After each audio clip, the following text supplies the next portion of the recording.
ಕೊಪ್ಪಳದಲ್ಲಿ ರಸ್ತೆ ಅಪಘಾತವಾಗಿದೆ. ಮೃತರ ಸಂಖ್ಯೆ 5ಕ್ಕೆ ಏರಿಕೆ ಆಗಿದೆ. ಮಂತ್ರಾಲಯಕ್ಕೆ ತೆರಳುತ್ತಾ ಇದ್ದಂತ 5 ಭಕ್ತರ ದುರ್ಮರಣವಾಗಿದೆ. ಕೊಪ್ಪಳದ ಭಾನಾಪುರ ರಾಷ್ಟ್ರೀಯ ಹೆದ್ದಾರಿ 63ರ ಬಳಿಯಲ್ಲಿ ಒಂದು ಘಟನೆ ಸಂಭವಿಸಿದೆ. ಮಂತ್ರಾಲಯ ರಾಯರ ದರ್ಶನಕ್ಕೆ ಅಂತ ಹೇಳಿ ಹೊರಟವರು ಮಸಣ ಸೇರಿದ್ದಾರೆ. ಕೊಪ್ಪಳದಲ್ಲಿ ರಸ್ತೆ ಅಪಘಾತ ಆಗಿ ಮೃತರ ಸಂಖ್ಯೆ 5ಕ್ಕೆ ಏರಿಕೆ ಆಗಿದೆ. ಮಂತ್ರಾಲಯಕ್ಕೆ ಅಂತ ಹೇಳಿ ಹೋಗ್ತಾ ಇದ್ದಂತಹ ಸಂದರ್ಭದಲ್ಲಿ ಒಂದು ದುರ್ಘಟನೆಯಾಗಿದೆ. ಕೊಪ್ಪಳದ ಭಾನಾಪುರ ರಾಷ್ಟ್ರೀಯ ಹೆದ್ದಾರಿ 63ರ ಬಳಿಯಲ್ಲಿ ಆಗಿರುವಂತಹ ದುರಂತ. ಮಂತ್ರಾಲಯ ರಾಯರ ದರ್ಶನಕ್ಕೆ ಅಂತ ಹೇಳಿ ಹೊರಟಿದ್ರು. 3 ಸ್ಥಳದಲ್ಲಿಯೇ ಸಾವನ್ನಪ್ಪಿದ್ರೆ ಮತ್ತಿಬ್ಬರು ಆಸ್ಪತ್ರೆಯಲ್ಲಿ ಸಾವನ್ನಪ್ಪಿದ್ದಾರೆ. ಕೆಂಚಮ್ಮ, ಅಮೃತ, ರಮೇಶ್ ಬಳ್ಳಾರಿ ಸೇರಿದಂತೆ 5 ಸಾವನ್ನಪ್ಪಿದ್ದಾರೆ. ಮೃತರು ಹಾವೇರಿ ಜಿಲ್ಲೆಯ ರಟ್ಟಿಹಳ್ಳಿ ತಾಲೂಕಿನ ಕಬ್ಬಾರ್ ಗ್ರಾಮದವರು. 3 ಗಾಯಾಳುಗಳಿಗೆ ಜಿಲ್ಲಾಸ್ಪತ್ರೆಯಲ್ಲಿ ಚಿಕಿತ್ಸೆ ಮುಂದುವರೆದಿದೆ.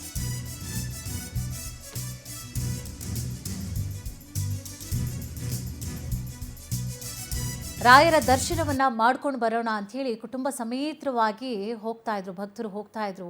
ಈ ಸಂದರ್ಭದಲ್ಲಿ ಆಗಿರುವಂತಹ ದುರಂತ ಇದು ನೋಡಿ. ಇಬ್ಬರು ಸಣ್ಣ ಮಕ್ಕಳು ಬೇರೆ ಇದ್ದಾರೆ. 3 ಜನ ಹೆಣ್ಣುಮಕ್ಕಳು, ಇನ್ನುಳಿದಂತೆ ಇನ್ನೆಲ್ಲ ಗಂಡು ಮಕ್ಕಳು, ಅದರಲ್ಲೂ 2 ಸಣ್ಣ ಮಕ್ಕಳು ಬೇರೆ ಇದ್ರು. ದೇವರ ದರ್ಶನವನ್ನ ಮಾಡ್ಕೊಂಡು ಬರೋಣ ಅಂತ ಹೇಳಿ ಹೋಗುವಂತಹ ಸಂದರ್ಭದಲ್ಲಿ ಈ ಘನಘೋರವಾದಂತಹ ದುರಂತ ಆಗುತ್ತಿದೆ. ಕೊಪ್ಪಳದ ಭಾನಾಪುರ ರಾಷ್ಟ್ರೀಯ ಹೆದ್ದಾರಿ 63ರ ಬಳಿ ಆಗಿರುವಂತಹ ಘಟನೆ ಇದು. ಕೆಂಚಮ್ಮ, ಅಮೃತ, ರಮೇಶ್ ಬಳ್ಳಾರಿ ಸೇರಿದಂತೆ 5 ಮೃತರಾಗಿದ್ದಾರೆ. 3 ಸ್ಥಳದಲ್ಲಿಯೇ ಸಾವನ್ನಪ್ಪಿದ್ದಾರೆ.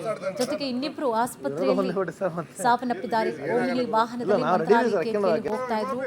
ಆ ಸಂದರ್ಭದಲ್ಲಿ ತೆಗೆಸ್ಕೊಂಡಿರುವಂತಹ ಫೋಟೋ. ಎಲ್ಲರೂ ಕೂಡ ಬಹಳ ಜಾಲಿಯಾಗಿ ದೇವರ ದರ್ಶನ ಮಾಡ್ಕೊಂಡ್ ಬರೋಣ ಅಂತ ಹೇಳಿ ಹೋಗ್ತಾ ಇದ್ರು. ಜೊತೆಗೆ ಆ ಸಂದರ್ಭದಲ್ಲಿ ಒಂದು ಫೋಟೋವನ್ನು ಕೂಡ ತಗೊಂಡಿದ್ರು.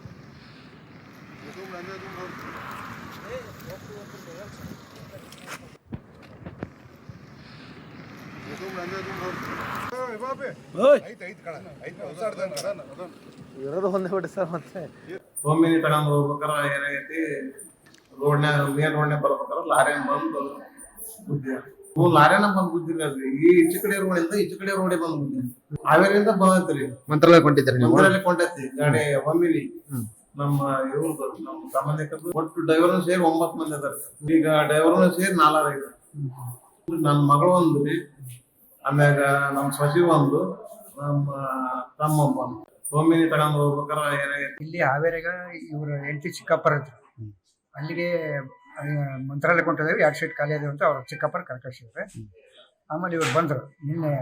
ನಿನ್ನೆ ಸಾಯಂಕಾಲ 4:15 ಬಂದ್ರೆ 4:15 ಬಂದ ತಕ್ಷಣ ರಾತ್ರಿ ಟೈಪ್ ಆಗೈತೆ. ಆಮೇಲೆ ನಾವು ನಮಗೆ ಫೋನ್ ಮಾಡಿದ್ರು ಅಲ್ಲಿ ಕಬ್ಬರಿಗೆ. ಕಬ್ಬರಿಗೆ ಫೋನ್ ಮಾಡಿದ ತಕ್ಷಣ ನಾವು ಒಮ್ಮೆ ಗಾಡಿ ಮಾಡ್ಕೊಂಡು ಬಂದಿದ್ದೀವಿ. ಅಲ್ಲ, ಬೇರೆ ಬೇರೆ, ಅವ್ರು ಬೇರೆ. ನಮ್ಗೆ ಇವನಪ್ಪ. ಇದೇ ವಿಚಾರಕ್ಕೆ ಸಂಬಂಧಪಟ್ಟ ಹಾಗೆ ಹೆಚ್ಚಿನ ಮಾಹಿತಿಯನ್ನ ಕೂಡ ನೀಡ್ತಾ ಹೋಗ್ತಾರೆ ನಮ್ಮ ಪ್ರತಿನಿಧಿ ಶುಕ್ರಾಜ್. ಶುಕ್ರಾಜ್, ಎಷ್ಟು ಗಂಟೆಗೆ ಆಗಿರುವಂತಹ ದುರಂತ ಇದು? ಸೊ ಯಾರ ತಪ್ಪು ಇಲ್ಲಿ ಕಾಣಿಸ್ತಾ ಇರುವಂಥದ್ದು? ಏನಿದೆ ಕಂಪ್ಲೀಟ್ ಮಾಹಿತಿ? ಇನ್ನುಳಿದಂತೆ ಇನ್ನು 3 ಸ್ಥಿತಿ ಕೂಡ ಹೇಗಿದೆ? ಎಸ್ ಕುಸುಮಾ, ಏನು ಇಂದು ಬೆಳಗಿನ ಜಾವ ಸುಮಾರು 2 ಗಂಟೆಗೆ ಈ ಒಂದು ಅಪಘಾತ ಸಂಭವಿಸಿರ್ತಕ್ಕಂಥದ್ದು. ಇಂದು ಜವರಾಯತನ ಹಠಾಸ ಮೆರೆದಿದ್ದಾನೆ ಅಂತ ಹೇಳ್ಬೋದು. ಯಾಕಂತಂದ್ರೆ ಏನು 2 ಗಂಟೆ ಸುಮಾರಿಗೆ ಹಾವೇರಿಯಿಂದ ಮಂತ್ರಾಲಯಕ್ಕೆ ಹೋಗ್ತಿರತಕ್ಕಂತಹ ಒಂದು ಕುಟುಂಬ ಇದೀಗ ಸಂಪೂರ್ಣ ದುಃಖದಲ್ಲಿ ಮುಳುಗಿರತಕ್ಕಂಥದ್ದು. ಯಾಕಂತಂದ್ರೆ ಕುಕ್ನೂರು ತಾಲೂಕಿನ ಬಾನಾಪುರ ರಾಷ್ಟ್ರೀಯ ಹೆದ್ದಾರಿ 63ರಲ್ಲಿ ಈ ಒಂದು ಘಟನೆ ಸಂಭವಿಸಿರ್ತಕ್ಕಂಥದ್ದು. ಅಪೋಸಿಟ್ ಆಗಿ ಒಂದು ಅಶೋಕ್ ಲೈಲ್ಯಾಂಡ್ ವಾಹನ ಡಿವೈಡರ್ ಅಂದ್ರೆ ಏನು 2 ರಸ್ತೆ, ಇದು 4 ವೇ ಆಗಿರ್ತಕ್ಕಂಥದ್ದು. ಈ ಕಡೆ 2 ರಸ್ತೆ ಮಧ್ಯೆ ಇರತಕ್ಕಂತಹ ಡಿವೈಡರ್ ಅನ್ನೋ ದಾಟಿ ಬಂದು ಈ ಓಮಿನಿ ವಾಹನಕ್ಕೆ ಡಿಕ್ಕಿ ಹೊಡೆದಿರತಕ್ಕಂಥದ್ದು. ಆ ಡಿಕ್ಕಿಯ ರಭಸಕ್ಕೆ ಏನು ಓಮಿನಿ ವ್ಯಾನ್ ನಲ್ಲಿ ಇದ್ದಂತಹ 3 ಕೂಡ ಸ್ಥಳದಲ್ಲೇ ಮೃತಪಟ್ಟಿರ್ತಕ್ಕಂಥದ್ದು.